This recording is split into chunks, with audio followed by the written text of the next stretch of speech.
रूपांतरण fellowship church Vasco Goa की ओर से यीशु मसीह के सुंदर नाम में आप सभी का अभिवादन करती हूँ। ये संदेश पास्टर सुनील फ्रांसिस के संदेश का हिंदी अनुवाद है।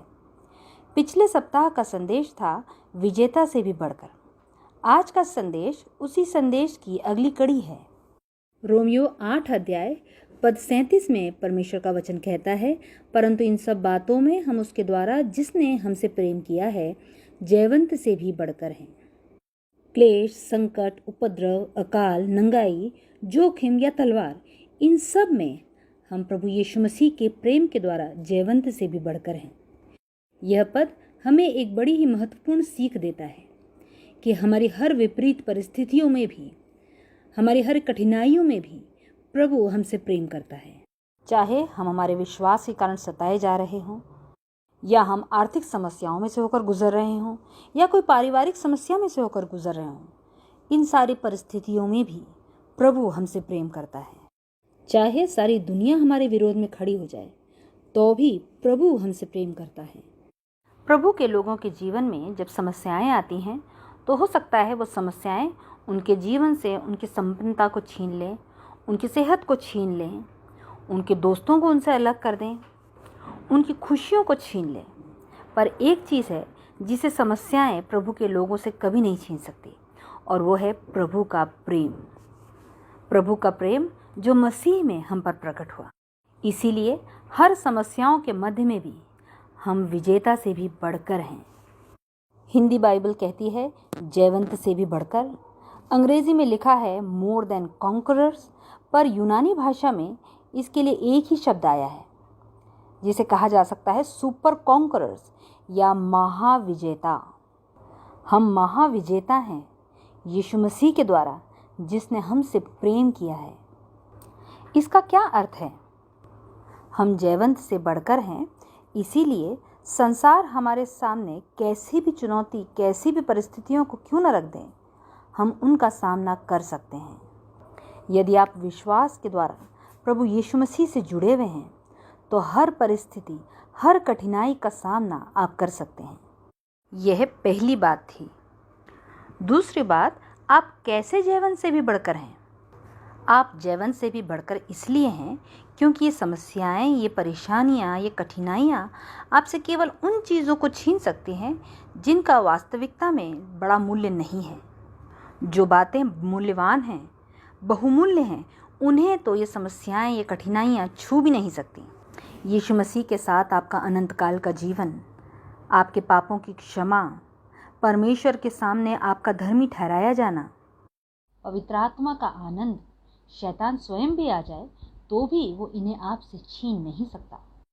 यही बात आपको जयवंत से भी बढ़कर बनाती है। और तीसरी और सबसे महत्वपूर्ण बात केवल मसीह का प्रेम है जिसके द्वारा हम जयवंत से बढ़कर हैं। मसीह का क्रूस ही हमारी एकमात्र आशा है। इसीलिए हम प्रभु की मेज़ के पास बार बार आते हैं। प्रभु ने हमें अपना पवित्र आत्मा दिया है जिसके द्वारा हम जय पाने की सामर्थ्य प्राप्त करते हैं।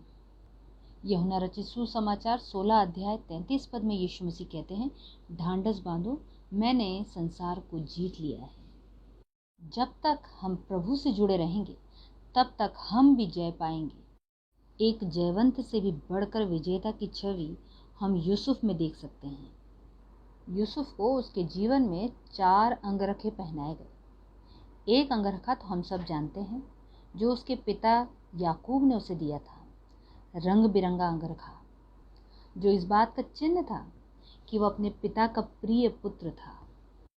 पर उसके भाइयों ने उससे वह अंगरखा छीन लिया और उसे एक गुलाम के रूप में बेच दिया। और अब यूसुफ को मिला एक दूसरा अंगरखा, गुलाम का अंगरखा। पोतीफर ने उसे गुलाम का अंगरखा दिया, पर उस गुलाम के अंगरखे को भी पोतीफर की पत्नी ने उससे छीन लिया और वो पहुंच गया कैद खाने में, जहां उसे एक कैदी का अंगरखा मिला। पर वहां से परमेश्वर ने उसे निकाला और वो फिरौन के राजमहल में पहुंचाया गया, और वहां फिरौन के द्वारा उसे दिया गया चौथा अंगरखा, प्रधानमंत्री का अंगरखा। यूसुफ को धोखा दिया गया, उसके विरुद्ध झूठ बोला गया, उसे भुला दिया गया, पर इस सब के बावजूद भी उसने अपनी पवित्रता को कायम रखा। उसके पास कोई पास्टर नहीं था, कोई बाइबल नहीं थी, कोई 10 आज्ञाएं नहीं थी, पर फिर भी वो परमेश्वर का भय मानता था। उसके जयवंत से भी बढ़कर होने का यही रहस्य था, वो परमेश्वर का भय मानता था। जयवंत से भी बढ़कर का दूसरा उदाहरण है शद्रक, मेशेक और अबेदनगो, 3 यहूदी जवान जिन्होंने नबूकदनेस्सर राजा की बनाई सोने की मूर्ति के आगे झुकने से इनकार कर दिया, और उस मूर्ति के आगे न झुकने का दंड था धधकते हुए भट्टे में डाला जाना। दानियल 3 अध्याय पद 16 से लेकर 18 में इस प्रकार लिखा है, शद्रक, मेशेक और अबेदनगो ने राजा से कहा, हे नबूकदनेस्सर, इस विषय में तुझे उत्तर देने का हमें कुछ प्रयोजन नहीं जान पड़ता। हमारा परमेश्वर जिसकी हम उपासना करते हैं, वो हमको उस धधकते हुए भट्टे की आग से बचाने की शक्ति रखता है। वरन हे राजा, वह हमें तेरे हाथ से भी छुड़ा सकता है। परंतु यदि नहीं, तो हे राजा, तुझे मालूम हो कि हम लोग तेरे देवता की उपासना नहीं करेंगे और न तेरी खड़ी कराई हुई सोने की मूर्ति को दंडवत करेंगे। इस बात को सुनकर नबूकदनेस्सर झुंझला उठा और उसने आज्ञा दी कि उस भट्टे को 7 गुना अधिक धधकाया जाए। और फिर उसने अपनी सेना के बलवान पुरुषों को आज्ञा दी कि वे शद्रक, मेशेक और अबेदनगो को बांधकर धधकते हुए भट्टे में डाल दें। जिन पुरुषों ने शद्रक, मेशेक और अबेदनगो को उस धधकते हुए भट्टे में डाला, वे स्वयं भट्टे की आंच से जलकर मर गए। और नबूकदनेस्सर ने उस भट्टे में क्या देखा?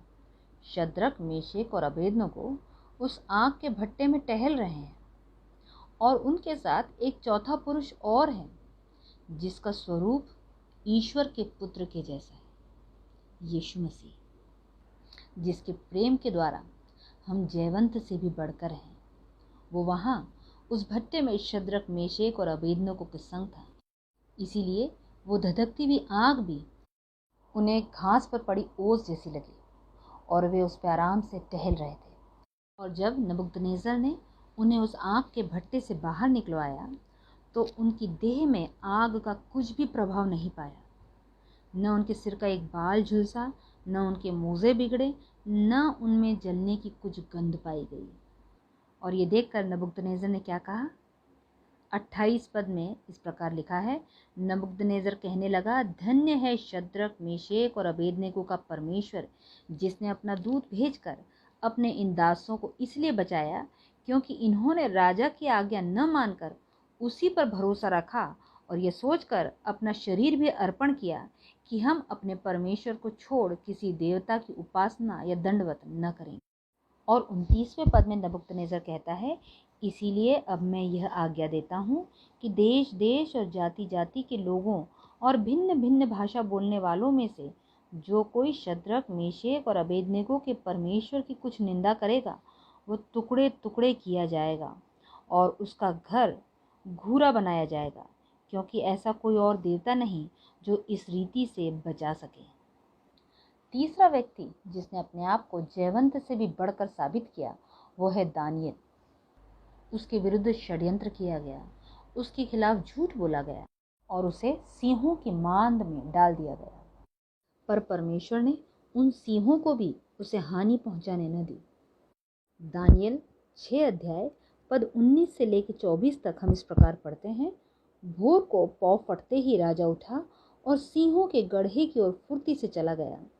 जब राजा गड्ढे के निकट आया, तब शोक भरी वाणी से चिल्लाने लगा और दानियल से कहा, हे दानियल, हे जीवते परमेश्वर के दास, क्या तेरा परमेश्वर जिसकी तू नित्य उपासना करता है तुझे सिंहों से बचा सका है? तब दानियल ने राजा से कहा, हे राजा, तू युगानुयुग जीवित रहे। मेरे परमेश्वर ने अपना दूत भेजकर सिंहों के मुंह को ऐसा बंद कर दिया कि उन्होंने मेरी कुछ भी हानि नहीं की। इसका कारण यह है कि मैं उसके सामने निर्दोष पाया गया, और हे राजा, तेरे सम्मुख भी मैंने कोई भूल नहीं की। तब राजा ने बहुत आनंदित होकर दानियल को गड्ढे में से निकालने की आज्ञा दी। सो दानियल गड्ढे में से निकाला गया और उस पर हानि का कोई चिन्ह न पाया गया, क्योंकि वह अपने परमेश्वर पर विश्वास रखता था और राजा ने आज्ञा दी कि जिन पुरुषों ने दानियल की चुगली खाई थी वे अपने अपने लड़के वालों और स्त्रियों समेत लाकर सिंहों के गड्ढे में डाल दिए जाएं। और वे गड्ढे की पेंदी तक भी न पहुंचे थे कि सिंहों ने उन पर झपट कर सब हड्डियों समेत उनको चबा डाला। प्रभु के प्रेम के द्वारा ये सब लोग जयवंत से भी बढ़कर पाए गए, क्योंकि हमारा प्रभु स्वयं जयवंत से बढ़कर है। उसने क्रूस पर शैतान के सिर को हमेशा के लिए कुचल दिया। जब वो क्रूस पर था तो लोग उसका ठट्टा उड़ा रहे थे। यहूदियों के सरदार उसका ठट्टा उड़ा रहे थे। वे कह रहे थे, इसने दूसरों को बचाया, यदि यह परमेश्वर का मसीह है, उसका चुना हुआ है, तो अपने आप को बचा ले।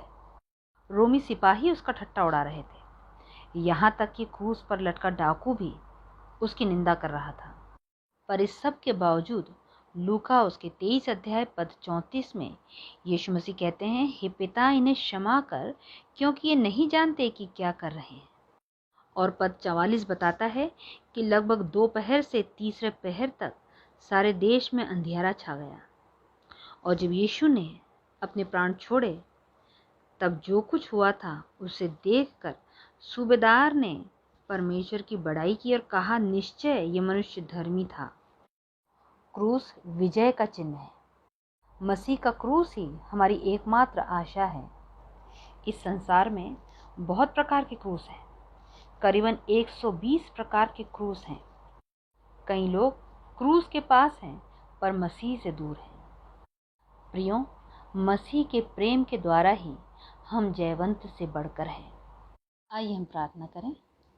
परमेश्वर पिता, हम सब पर अनुग्रह कीजिए कि हम यीशु मसीह के प्रेम में बने रहें, यीशु मसीह से जुड़े रहें, ताकि यीशु मसीह में, उसके प्रेम में होकर हम हर कठिनाइयों में, हर परिस्थितियों में जयवंत से भी बढ़कर ठहरें। यीशु मसीह के नाम में आमीन।